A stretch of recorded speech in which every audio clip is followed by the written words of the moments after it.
അതാണ് സത്യം. നമ്മുടെ കുട്ടികളൊന്നും ഇപ്പോഴത്തെ കാലത്ത് സ്വബോധത്തോടെ ഭക്ഷണം കഴിക്കാറില്ല. ഉണ്ടോ?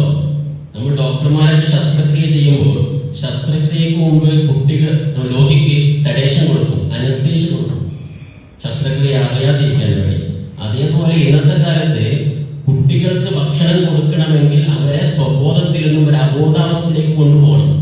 അതിനുവേണ്ടി നമ്മളൊരു സെഡേഷൻ കൊടുക്കാറുണ്ട്, അല്ലെ?